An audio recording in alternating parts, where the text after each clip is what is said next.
Welcome to the Garden of Eden. It's July 25th, 2026, 9:55 a.m. And this is a part of my garden, the outdoor section, where I have the berry section. In fact, before I go into what I'm growing, let me introduce you to the whole concept of what I'm doing. I'm basically growing food inside of my apartment, although this is the part of my apartment, this is the part of my outdoor garden that I'm just experimenting with temporarily, even though it's not a permanent feature of my garden. But it features my berries section. Now, my berries, hopefully that does, in fact, let me change it back. Now, these berries are strawberries that I got from the store, and these are actually berries that I'm trying to regrow from produce stands that I bought. But anyway, these are ever-bearing strawberries that have been actually doing quite well. I originally got 4. Only 2 survived. I try to grow them indoors, but they're growing much better outdoors now. And then you have these, which are a variety. I don't think there's anything really going on in here, although it's a good idea for me to check on it. I haven't done that this much. But it's raspberry, blackberry, and strawberries planted 2 different ways. Although I also have raspberry in here too. I use plastic bags and containers underneath the growing containers, so that way well, the part of this garden is about taking the disadvantages that led me to starting this garden, being sick and broke, and well, ignorant about gardening and not knowing you can grow food indoors, into advantages. And one of them is using Tupperware and plastic to start seedlings, because not only does it help when it comes to not having to water it every single day, it especially helps when I'm feeling sick and I'm not feeling up to watering, or when I water too much. Instead of trying to be perfect, I find ways of getting around that, although I definitely want to double down on that again this year, especially as I take better notes, so that way I can not make the same mistake too many times and maybe move on to making different mistakes. But anyway, this is where I'm trying to grow seed potatoes. I grew them successfully the first time, 1 seed in every cup of the True Clancy seed potatoes. Actually, I probably have the bag here somewhere. Well, I'm not gonna dig for those, but anyway, the point is that I'm trying to start seed potatoes in 2 ways, with seeds, True Clancy seed potatoes, and starting seeds with regular potatoes that I got from the store. I tend to like to experiment a lot in the garden and do everything from growing from seed to regrowing stuff that I got from the store. That's like the general gist. I've even had sections of my garden devoted just to stuff that I was regrowing from the store. Yeah, I'm trying to see if I can find the seeds single-handedly, because I have my seeds to the side. But there's a lot. But anyway, let me move on. And this is, goodness knows what this is. Oh, cucumbers. Things haven't been germinating, but it's clear that that's extra wet. The fact is that this has been a week from hell, so the fact that I have stuff that's still moist, it's a win. It's definitely gonna have to be emptied out, but I wanted to hurry up and do this video while I was inspired to do it, before I started thinking about all the stuff that I have to do, like, well, resetting my garden after it had its own drought. But anyway, this is, I guess you could say, my pepper section, with my sriracha that I really shouldn't have gotten, but I couldn't help myself. And the stevia that I really shouldn't have gotten, couldn't help myself, and it would be fine if it hadn't tipped over on the side. Now, with this stevia, it may be done for, it may not be.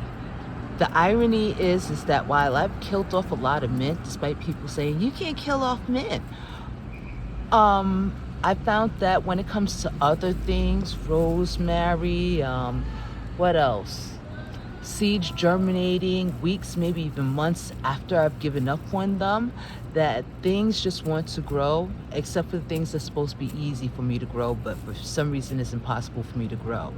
But anyway, so I'm gonna see what happens with that. Plus, what I may do is see if adding aspirin helps, because that is something that has helped a lot, especially with my first plant that started getting white spots, a spinach plant that I bought from the store.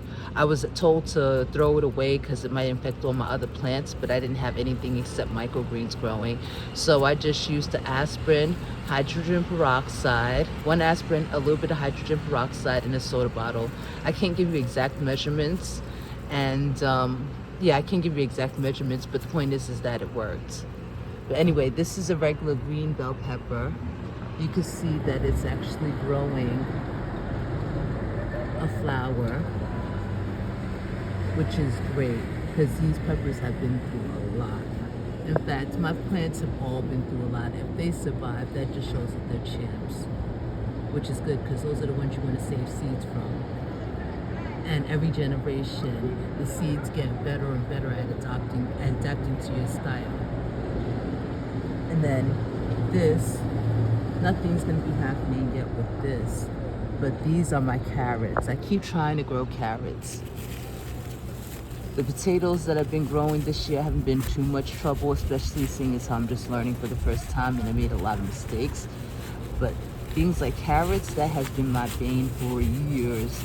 I've gotten to different stages and done different experiments like freezing them, growing them in eggshell cartons, what have you, and worked to various degrees. And even covering it with like a little bit of board, or even just paper, and those things have helped. But I think that if I really want to grow it, I have to put it really in a direct sun, or at least give it a windowsill space.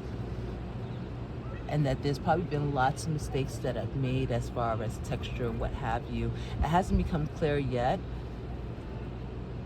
For me, gardening is a lot like playing detective and figuring out what did it. But hopefully I'll get better at it, and I'm determined, especially since the carrots are so pretty. Like, I do grow stuff because I like the taste of it, but I also grow it because it's pretty.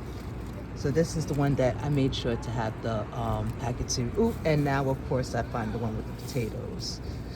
This is the Clancy potatoes that I'm actually trying to grow here. But oh, and like I was saying, they grew one spindle under a grow light.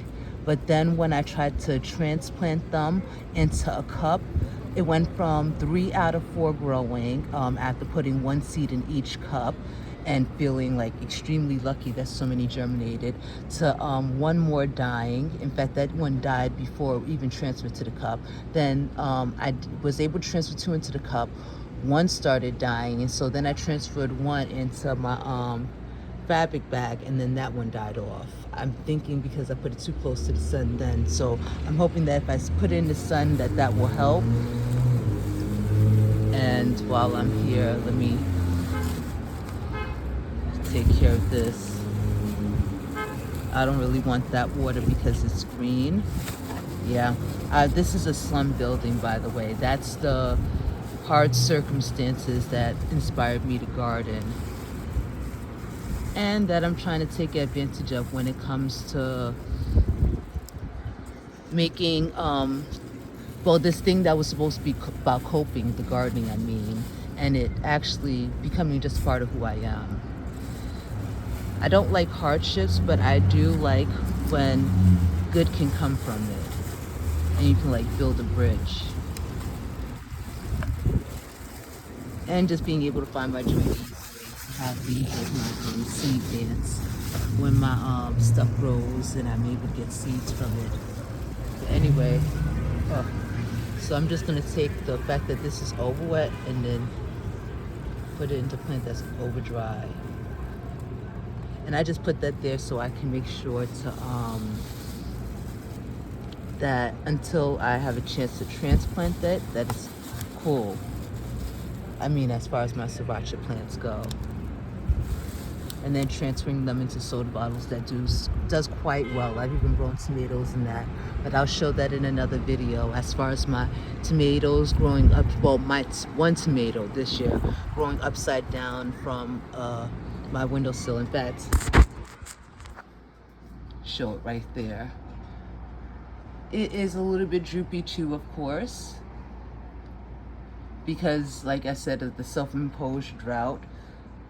And then these are my other potatoes. This is the first generation potatoes. I made so many mistakes with that. I think the mistakes was putting it too far from the window, watering it overhead, which had the stems fall, and then since I've had bad luck fertilizing my root vegetables, I didn't do so.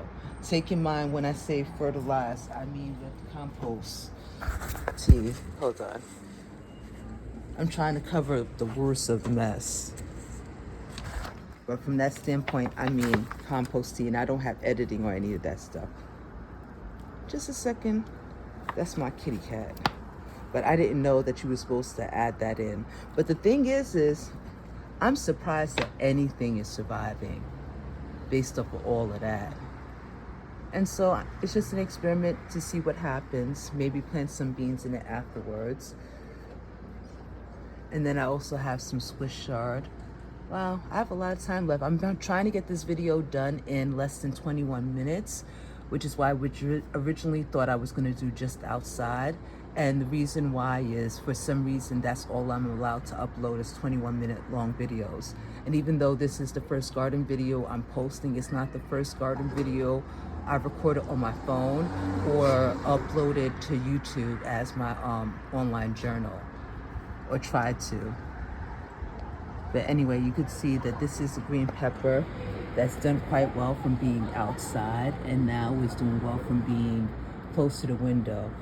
I found that if I start things outside and let them get leafy, or even just take them outside for a little bit and let them get leafy, or just put them right here, which is prime real estate where I'm at, that it tends to help.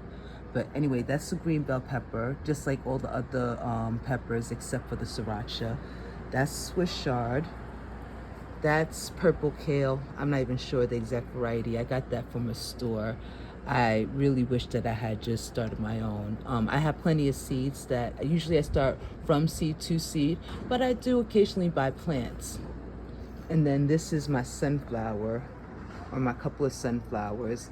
It's a mix of colorful red and orangey type sunflowers. I don't know if I have the seeds. I was thinking about trying to have the seeds and all that other stuff together, like the Swiss chard. That's the seeds that I'm using. And the thing is these seeds were packed for 2023. I have older seeds, and if my seeds hadn't been accidentally thrown out, I'd still have seeds from 2019, in fact, probably 2017, because even though I started in 2019, I was actually collecting seeds for 2 years before I started, sorry, I'm trying to reach for the seeds, before I started gardening, and having an anxiety attack, only to come across somebody else who has the same PTSD as I do, and ask me how do I deal with it, led to me advising them to do things that they enjoy, like gardening, as well as having stuff to do as an outlet, and not have to depend on other people. But that very same day I suggested he garden, or whatever it is he enjoys, I decided that that's the day I need to garden. But anyway, so these are the sunflowers. I am so dying to see them that I even planted extra. That's actually part of what the berry section is for. Well, there's nothing really to show, so let me not do that. But the point is that I'm planting them outside in a public area because I really want to see what they look like full bloom, but they haven't been doing anything for me, so I have to recheck and see what's going on with that. But yeah, I think I pretty much covered this whole section. Oh, and the potatoes are fingerlings, purple, tiny white peewee, round potatoes, golden potatoes, purple potatoes. But yeah. And then here we have my cucumber. my handmade pickling.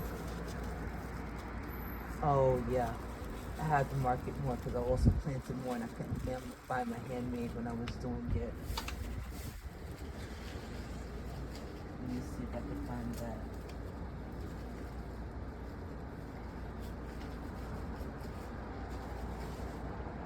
Nope.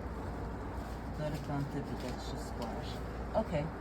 So I don't have that. But what I do have is my beet package. And that's what I'm growing here. Originally in this cucumber, a tomato volunteered there. And then I have these plants that's been volunteering since last year. I've classified them as succulent. They're tiny, they're purple, lots of seeds, tart tasting, especially when I pick them before watering. But they volunteer and I've just started to let them grow. In fact, they're growing up there mostly. They just volunteered all over the place. And they're very tolerant, like even with not being in the greatest sun. Oh wow, I'm showing you a lot of my mess. Even not with being in the greatest sun, they're still fruiting. If you can see those little like dots. So it's way too tolerant, way too productive to not keep growing. And then that's my aloe veras, knocked over and what have you, and my onions, my scallion onions that I bought from the store, put into water and have just neglected. But anyway, this is my acorn squash, as well as the in fact, let me finish telling you the story. So the point is that the tomato plant was growing in here. You had the currant growing in here, and in fact this looks like it may be another one, although it looks slightly different. But the point is I realized that they weren't growing the cucumbers or the tomatoes because of all of that stuff going on. So I probably should prune it because that does seem like an excessive amount to grow. But it's growing in a soda bottle, which is growing in a flower container, which is growing in a fabric bag. That I went from pruning out the tomato and the currant and actually trying to propagate it, although I don't think that would have survived the drought, to me deciding why not put my beets in there and put my pepper in there, my squash in there, and just see what happens. And then since then, I've gotten that volunteer that popped up. And then this is my other squash plant that has grown quite big. Let me see how much I can pan back without capturing too much mess.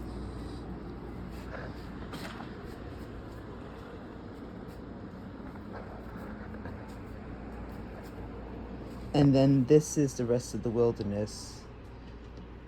Don't mind my cups from working. I was in the middle of trying to work and clean up the garden and then do the video when I realized to get to hell with that. But this is a cherry tomato and a black creme tomato growing in a fabric bag. They're extras. I meant to go to the library in order to give away plants, but I have yet to make it. And I didn't have the heart to kill it because it was already growing flower buds. So it's in the back and I definitely need to move it. That's part of the garden work. But I wanted to actually fertilize stuff first. And before that, I actually want to water things. But yeah, but I decided to just do the quick watering of like the stevia plant that was an emergency, and to just get this video done of the outside, only to end up doing all these other sections. But anyway, so this is my red beefsteak tomato. Now, do I need all these different tomato plants? No, but I mean, who does? Yeah, who does? You know what I mean? So, and it's an experiment. What I need to do though is move all of these plants to the front and then move this, which has the plants that could actually deal with some shade, and move it back. And maybe even move it in my crosshair section, meaning the section in between my two windows that catches light from this end and that end. Take in mind that I have direct light as far as the sun really shining through. I'd say maybe 4 hours, and it depends on the type of the time of year. But mostly it's in direct light. But that being said, I found myself getting cherry tomatoes, especially from the windowsill, in the middle of January. But yeah, I definitely need to grow these tomato plants closer. And then have another section. Take in mind this is a studio apartment. But this, I have to see what this is. I am so surprised that this is growing. This is my lemon balm. And this is my catnip. Poor baby. There's good reason why it died off. But that's what I mean by being better about my system, because I left it uncovered. Usually I would leave it covered. Although I did start to uncover it because I saw that they were getting leaves. But anyway, the point is that even when you don't do things 100% the correct way, whatever that means, things tend to work out. And when you're working with seeds, you can always replant. So this is peas and beans. Another thing, supposedly easy, but I have screwed it up so many ways. Ironically enough, I've had a better time growing these, especially the beans hydroponically, although I have had some good success growing peas. And I gotta say, if you haven't had peas fresh from a garden, you have not eaten peas. They have become my favorite thing. I think I almost like it more than the strawberries. I hate to say it, but whatever. But anyway, that's it because I'm about to reach my limit. But let me just leave off with a shot of my black krill tomato flowers about to bud. That's been like that for like a month. Have a good day.